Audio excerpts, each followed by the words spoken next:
Oh, hi. Yes, my name is Dr Paul Marston. I'm a senior lecturer at the University of Central Lancashire, and earlier this year I had published this book, Great Astronomers in European History, which really just looks at various key figures and the interest behind them and the dynamics of their discovery, particularly in European history. What started you interested in the history of astronomy?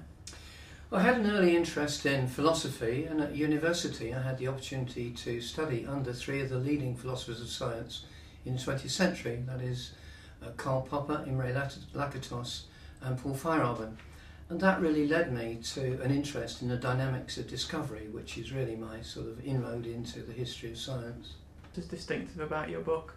Well, a book that would be just a catalogue of dates of discoveries would really be pretty boring and irrelevant.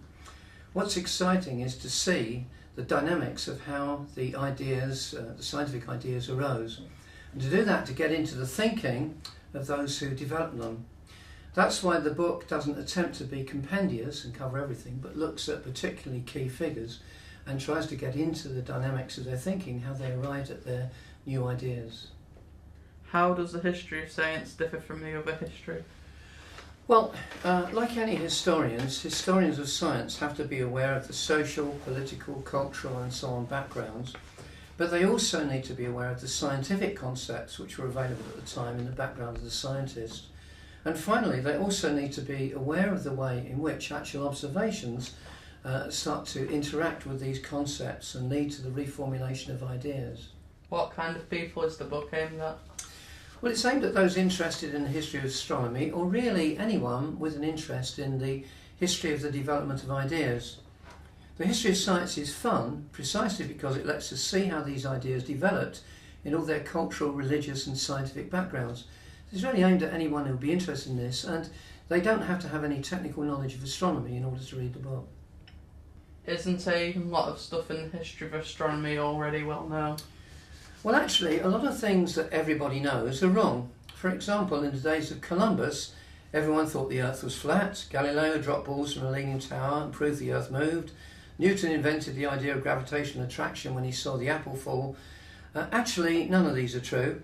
And scientific progress is complex. Seldom do new scientific ideas arise in some kind of single or dramatic change.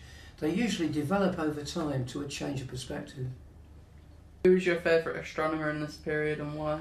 Deciding on my favourite astronomer would be a difficult choice between Tycho and Kepler. Tycho was a larger-than-life figure, a Danish baron who fell in love and married a commoner, lived a very eventful life. Kepler was really an all-time genius who first introduced astrophysics, invented the idea of gravitational attraction, worked out the laws of elliptical planetary motion, which were very, very, very complicated. His deeply religious and scientific worldviews presents a harmony of thought, even while Europe was in chaos and his personal life was often difficult and eventful. What influence did technology have on the development of cosmology? Technology has always interacted with the development of technology. The development of telescopes from the 17th century presented new data for theories to take into account.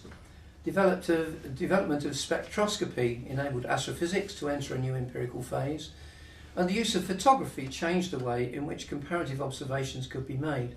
So there's always been this kind of interaction, which really still goes on between technology and ideas in cosmology. How was the development of astronomy driven by practical considerations like navigation and timekeeping?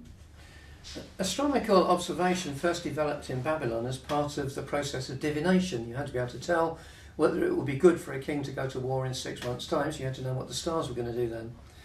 The Earth-centred universe model worked well for navigation, and obviously determination of things like latitude required accurate star charts to know where you were.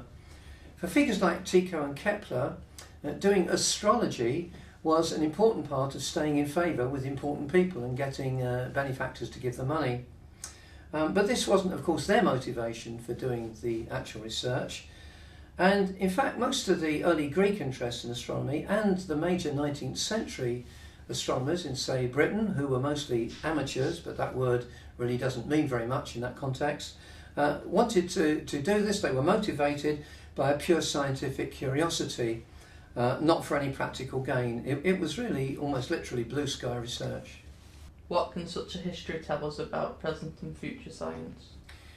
Well, unfortunately, most people have little idea how science actually works and develops. Even the previous Professor of Public Understanding of Science at Oxford was a biologist with little or no understanding of such things.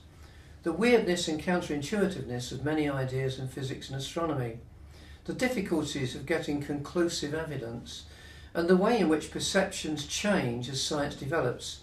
Looking at history can make us better able to accept how such things might develop in the future. So if new, weird and difficult to demonstrate ideas are put forward, they're not dismissed but they're taken seriously.